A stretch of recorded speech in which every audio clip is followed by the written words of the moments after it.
Welcome back to beautiful downtown Hudson, Massachusetts at Hudson Appliance for another episode of Wicked Good Food. Today we're going to make some pasta from scratch. We're going to make this really simple pasta called Cavatelli. It's one that you can make at home. We're going to make here without any crazy tools, and there's a bunch of different ways to do it, but essentially we're going to make these tiny little pieces of pasta that actually translate into little hollows. So they're going to be kind of curled over on themselves, almost like a hot dog bun. We're going to make two different quick preparations with them. The first preparation we're going to do is we're going to use some oven-dried tomatoes. So what I have here are some Roma tomatoes. I'm just going to take them, cut them in quarters, and just cut out the core. And I am not a big fan of tomato seeds. I think it's a texture thing with me. So what I'm going to do is actually go and take my finger and remove all the seeds, just like this. Now, if you have a tomato that's not super ripe, which this one is, see how white that is there? Another thing you can do is you can take your knife, and I'll use my French knife here, and just go like this. And then they call these a tomato fillet. If you want to get crazy, you can even drop these in some boiling water and take the skin off of them too. But what I'm looking to do here is to concentrate the flavors a little bit by dehydrating them just a little bit in the oven. And then these are going to be served with a little bit of Italian sausage, browned up, some fresh basil, and these tomatoes tossed with some of our pasta. Once again, a really simple dish. This has become one of our favorites at school. We have the kids make a big batch of these, usually about once a week, and we'll use them on salads, we'll use them in sandwiches, we use them in sautéed dishes. They're just fantastic, and it's a nice way to take tomatoes that might not be super ripe and give them a little something else by concentrating the flavors a little bit. We're also going to hit them with a little bit of salt and sugar. The salt is going to pull a little bit of moisture out, and salt always gives us a little bit of flavor. The sugar is going to give a little bit of sweetness to it as well. So I'll just finish pulling the seeds out of these. Oh, I missed the core. Now, I don't think I would do this if I had a beautiful vine-ripe tomato from my garden. You know, I would just throw those in there really quick. We'll do this last one.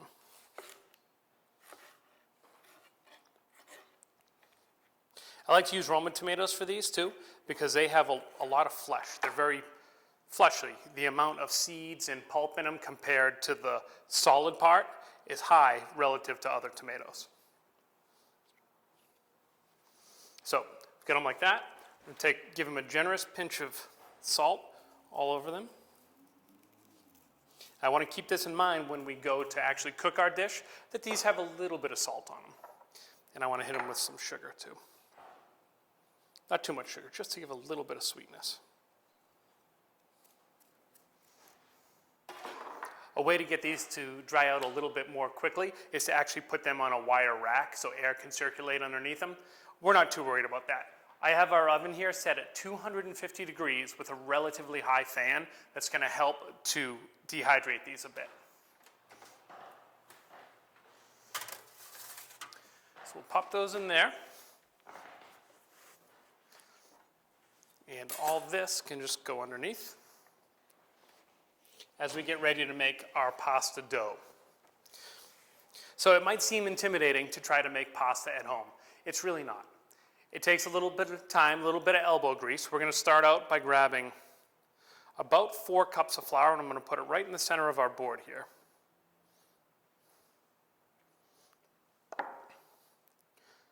So this is just all-purpose flour for this particular recipe. There's all sorts of different recipes for pasta out there. A lot of them use semolina flour, which is a great flour for pasta, but this is just all-purpose for this. I'm going to make a bit of a well here. I want to give it about a teaspoon of salt, so I'm just going to sprinkle that all around. I'm not worried about mixing it in completely. So that's not going to give our pasta as much salt as we want, but we're going to have super salted water that's going to give a little more salt. All right. Then to this, I'm going to add about a cup and a half, or it is a cup and a half of water. Just checking it, so I want to make sure my little dam here, it's like when I was a kid and I used to have mashed potatoes and gravy, and I would always want to make sure, I can make like a dam. Now I'm going to take a couple fingers, you could use a fork, but I'm going to make a mess of myself, and I'm going to pull a little bit of the flour from the edge and mix it in. See how I lost a little bit over the side? My little volcano erupted, not the end of the world. But the whole idea here is that we are slowly incorporating the flour and the water with just a little bit of salt together. This is also a very inexpensive dish. You know, water comes out of the tap essentially for free. Salt is incredibly inexpensive, especially in the amount that we use here. And we're talking about only cents worth of flour. And we're going to make a couple really nice dishes. Now, you can make it a very expensive meal, depending on what you add to it. So I'm just going to keep folding this in a little bit. And then eventually I'm going to start working it in over on itself and incorporating the flour into it. I'll take it and fold it over. This is the most time-consuming part of this, absolutely. But trust me, it's very rewarding when you're done. Now, it might seem like this blob of dough here, there's an awful lot of loose flour. In time, this will all get incorporated. So just fold it over on itself, keep getting a little bit more flour in it. And we're going to go until this gets until it's absorbed all the flour, but then we're going to go a little longer because we want a nice, smooth, elastic dough.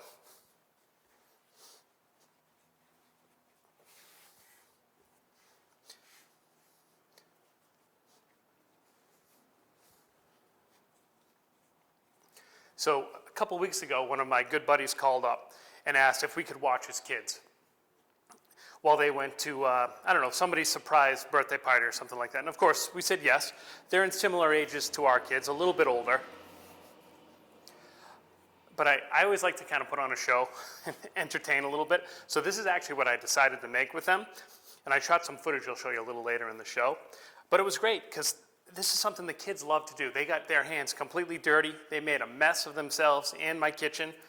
My wife wasn't psyched, but it was all right. We cleaned up after ourselves. But this is something it's fun. I don't know if I'd have them start right from the beginning with little kids, but at this point, they can just come and play with the dough and keep folding it in on itself.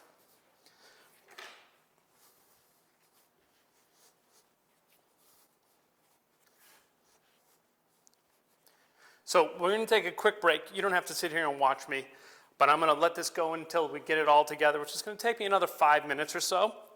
We'll keep kneading it, then I'll show you what the dough looks like at that point.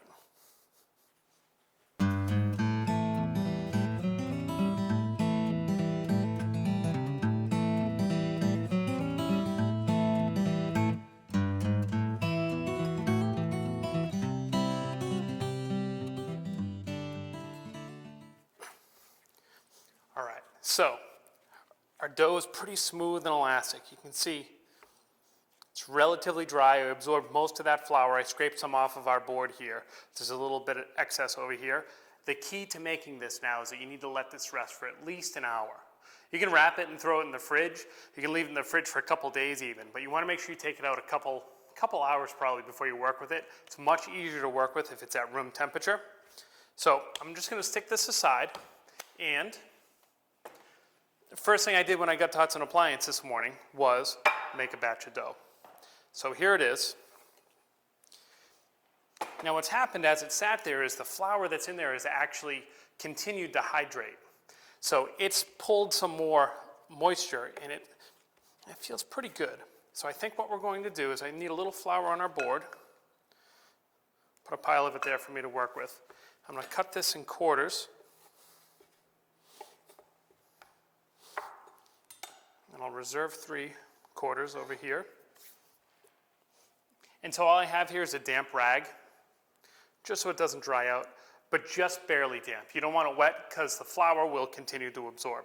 So now I'm going to take this and just flatten it out. A little flour on my board. Now I'm going to take a rolling pin. So if you have a pasta machine, by all means, you can use a pasta machine and roll this out. But like I said, we're going to try to do this super low tech with stuff you have around the house. You don't have a rolling pin, I'm sure you have a bottle of wine or a bottle of beer. You can take that bottle, stick it right on top here, and roll it out. So you want to have just enough flour so it doesn't stick to your board.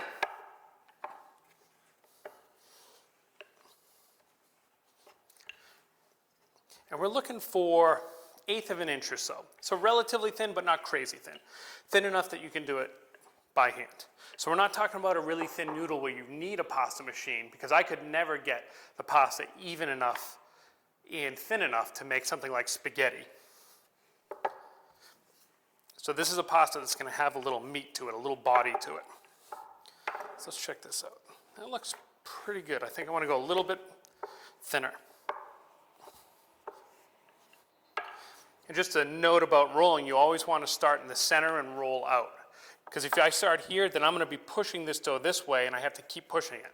I want to be able to push it out from the center, out from the center, out from the center. So now, I'm going to take, and as a test, I'm going to get a little piece of dough here, using just a little pizza cutter. So the easiest way to do this is you take your 2 fingers, and you kind of pull it back on itself. That didn't go super well, so I want to make sure that this is a little bit more dry, because it slipped a little bit, which is okay. This is all part of making it, especially if you've never made it before, or you haven't made it in a while, you don't know exactly what your dough is going to feel like, but take your 2 fingers, and you're just going to take it and pull it back and roll it. And there you go. You make this little hot dog shape almost. That's one way to do it. Another way is we can cut another little piece, and you can take like a butter knife. One that has some little, whoops, this one here has some little ridges on it. Makes it a little easier. You take that and just kind of pull it back. And see how it just folds over and you make that little shape? What we're going to use though, is we're going to use a gnocchi board. And so if you remember our gnocchi show, we made essentially potato dumplings. And in these potato dumplings, we took and rolled into a log and cut little pillows and then rolled them. So we're going to do a similar thing here, except we've rolled this out flat. We're going to go and just roll it like that. Then you get these beautiful little pieces. So you can square them off if you want them all to look nice. Now, you're cooking at home. Who cares what it looks like? You find out how you like to do it. Another cool way to do it is to put it so it's at an angle and roll it like that. And I think that's kind of a cool shape too. Kind of comes to a point at the end. So that's what we're going to do with these. So I'm going to roll, just cut out some more of these.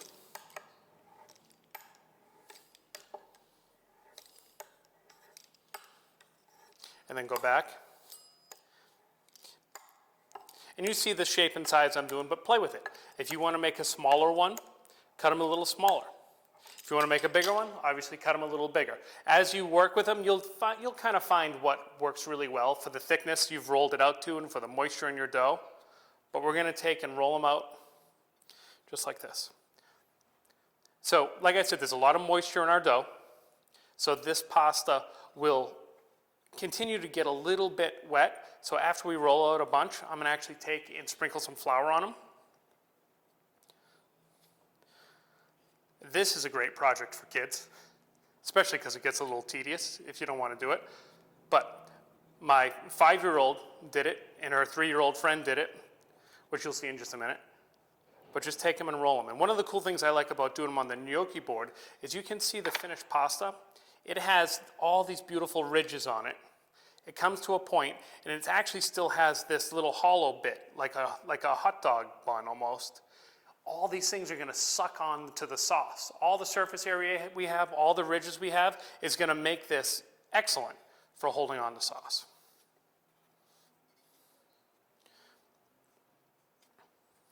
And then once you get the hang of it, you just kind of start flying through them. And if they're an odd shape, who cares? It's just pasta, right? People are going to be impressed that you made your own pasta from scratch. So after I get a bunch of them, I'm going to slide them onto this flexible board here. And I want to hit it with just a little bit of flour. This is flour we're going to try to knock off. Now let's say I decide to make these one day. You could make a whole bunch of these, leave them on here, freeze them on a sheet pan, put them in little bags, and you have exactly enough for a portion or a couple portions. So you can make a bunch of these on a day and then not serve them for a few days. So I'm going to take a few minutes. I'm going to roll out a bunch more of these, clean up our mess. Whoops, see how it landed over there? Clean up our mess, and then we'll get to working on some of the other things that will go in our sauces.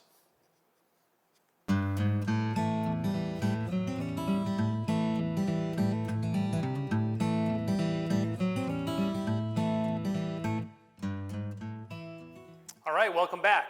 So as you can see, I finished rolling out all the pasta. It came out beautiful. It was really, really nice. One thing I wanted to talk about briefly though was, remember how I said it has to rest for a while? One of the reasons it rests is, well, we talked about hydrating a little bit, but also it's to relax the gluten. This batch here was the last quarter of the dough, and I threw a bunch of scraps in there and I kind of folded it up and I worked the dough a little more, so it was not nearly as elastic, so I had some trouble rolling it out.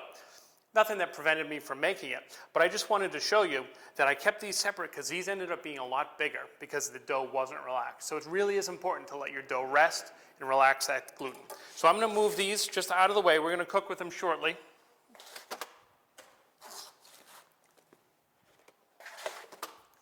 And here I have a big pot of water. It's almost at a boil, which is amazing on these induction stoves, how quickly it heats up. I just put this on. But I wanted to put in the salt in front of you to show you how much salt we're going to put. We're going to put in way more salt than you think we should put in.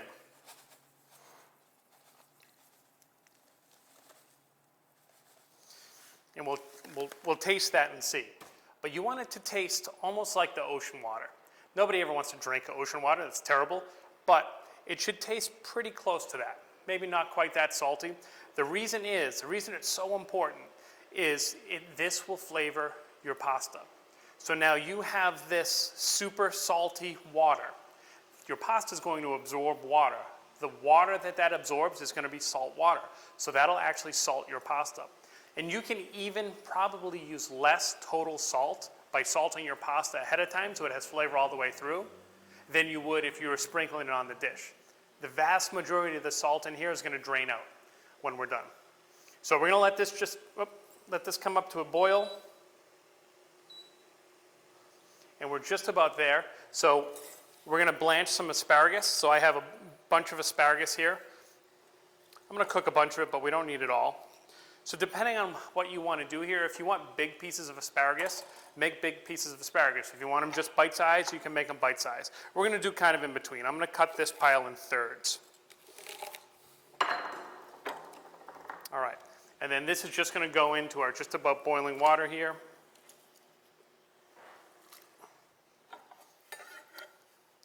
As a general rule, if you're ever cooking vegetables that grow above the ground, you start in boiling salted water. Vegetables that grow below the ground, you start in cold salted water. Just an interesting aside. I don't want to cook these too much, but I do want to just barely cook them. The green's going to brighten up a little bit.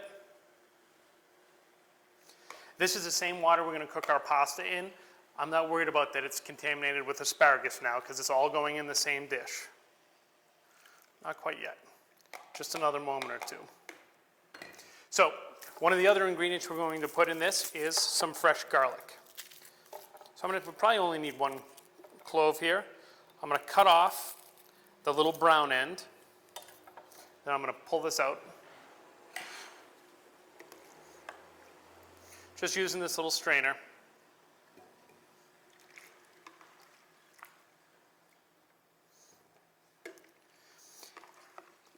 So if I thought I might have overcooked these, I would definitely make a point of bringing them right over to the sink, running them with cold water or having some ice water nearby to stop the cooking process, but these are still a little bit undercooked.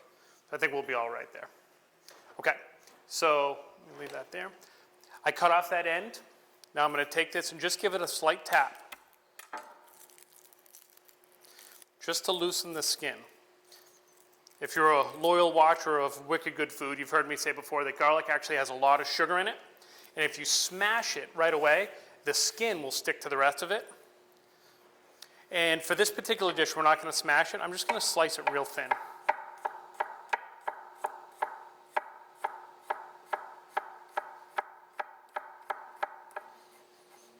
Just like that. And then the other thing we're going to do for mise en place for this pasta dish, which is going to be super simple, is we're going to take some cheese. This is a cheese called Grana Padano. It's an Italian cheese, kind of similar to Parmigiano Reggiano. Very, very good. I'm going to take a vegetable peeler and I'm going to peel some cheese off. I like the big pieces of cheese here. We're going to actually stick these right on top of our finished dish.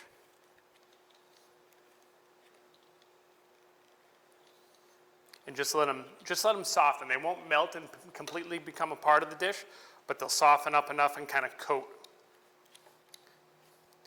Then you can also take it if you want thinner strips, because these are pretty wide, and you can go on one of the little angles to make some smaller ones. I'm going to make some that are a little smaller that I'm actually going to toss in with the pasta.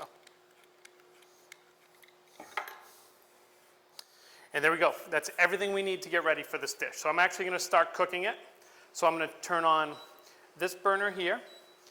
This is going to be some extra virgin olive oil. So this is going to be part of the sauce, so I want to almost coat the bottom of the pan. Depends on how much pasta you're going to put in there. I'm going to go ahead and put in our relatively thin garlic right at the beginning. I'm not waiting for our pasta to warm up because I want to allow the garlic to soften a little bit. And right at this point, I can add some fresh ground black pepper.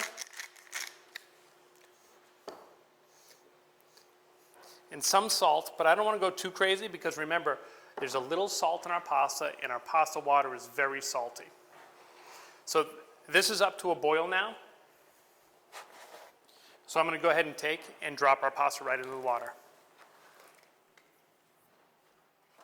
And a good way to know that this is done is when it floats.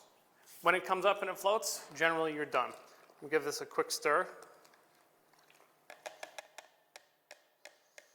And I can already smell this.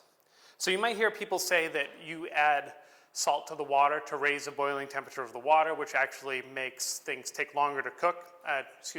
Takes shorter to cook, but it takes a little longer to heat it up.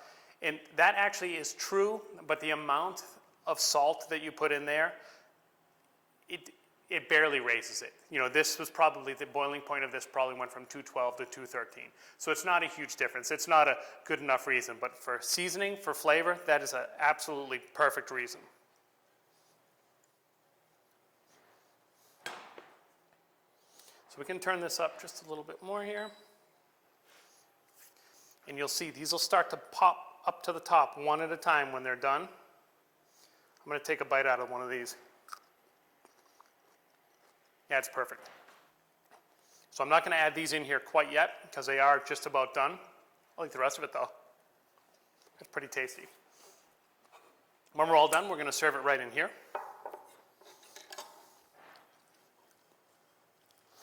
I'm a big fan of really quick, simple sauces. I mean, it's easy to open up a jar of tomato sauce from the supermarket, and that has its place. But this is fun. As we film this, it's spring. Asparagus is popping up all around us. Some of you probably have asparagus in your backyard. You know, you can just go cut a little bit off every day, essentially, and make something with it, quick and simple. Here we can see some of these are starting to float to the top. So if we time this perfectly, the pasta will be done right when this is soft, and I can scoop that right in there and toss it around. So let's see. At this point, I'm going to add some of our asparagus to this.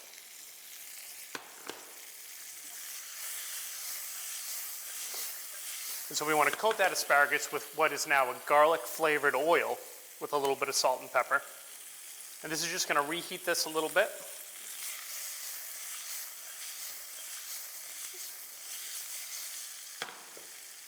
It's one of my favorite dishes. This really is fantastic. And this is actually very close to the dish we made with the kids at my house. All right, so we're almost there. One other thing I forgot we're going to add to this is a little bit of white wine. I'm going to grab that real quick. So this is going to add a little more moisture. You don't want too much. That'll kind of boil away a bit. Don't worry about what happened in the rest of that bottle. So at this point, our pasta is done. We'll take it, let it drain just a little bit. Put it right in here.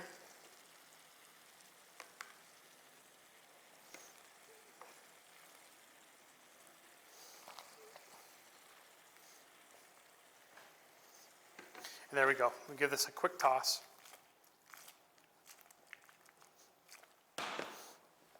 That's perfect. This dish, after we add this, give this a quick toss. We're going to pour it right in here. And we're going to top it with these big pieces of cheese.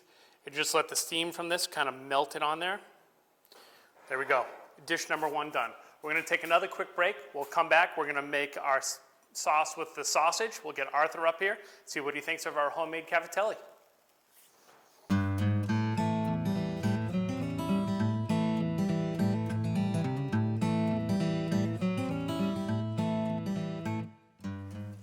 Hey, Arthur. Hi, Matt. How are you? Fantastic. Another beautiful day here at Hudson Appliance. So today, we made some homemade pasta. Homemade. Yeah, we made a pasta called Cavatelli. Very simple to do. Okay. No special tools required. We made 2 different dishes. This is one of them, Yep. but we're actually working on the second one over here. So in this pan, I have our sweet Italian sausage that I've just browned a little bit, and I want to turn up the Smells temperature. Oh, it's Really awesome. smells good. This is a pretty lean sausage, and believe it or not, I wanted a little bit fattier, so I added a little bit of butter to it, because Okay. that's going to help create the sauce. Okay. I just put in some of our cavatelli into the pasta, into the water, I mean, so I'm going to put in these. I want to show you guys these, though. These are our oven-dried tomatoes we popped in the oven. See how they just browned just a little bit? They're kind of wrinkly, so they've dehydrated a fair amount. Okay. It's really concentrated You the did tomato that right in flavor. the oven. Did that in the convection oven. Okay, convection So that's an oven, okay. awesome feature of the How appliances do we you have. like there. the Thermador cooktop and the Thermador wall oven? So see how much this is popping? Yep. I just turned this on seconds ago. Wow. It's amazing how quickly it heats up. Wow. No, these are great. I even mentioned it earlier, how quickly the pasta came to a boil. I actually need to turn it down. That's the thing that always impresses me most, is how fast the induction range heats up Wow. when you're boiling water. So these have come to a boil. See how they're floating on top? Yep. These are done. Wow. So now we're going to take these, Oh, I can't scoop wait them to taste right these. in here. And so I'm not worried about draining them super well, because a little bit of this pasta water is going to help to make our sauce. So this is Italian sausage, our oven-dried tomatoes, our homemade cavatelli, and then we're just going to tear up some fresh basil. I'm going to get the last couple in there. Fresh basil? Some fresh basil. You a basil guy? Oh, yeah. I'm a basil guy. All right, we'll shut this off. So I want to toss this together. And then for the fresh basil, we're literally going to tear it up. Just tear up pieces of it and toss it in there.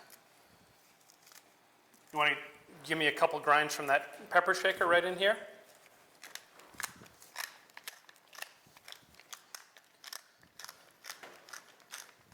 So this is perfect. If I ever have a sick day, I think we're all set with you in charge. All right. All right, we'll give that a quick toss. Ooh, that looks good. And so here we go, we'll put it right in here. So we've got 2 beautiful, very inexpensive pasta dishes we made. So you know what's in this one. This guy here is some fresh asparagus, garlic, olive oil, white wine, and this is Grana Padano, kind of like a Parmesan cheese. Okay. Want to give that one a whirl first? Absolutely. Absolutely.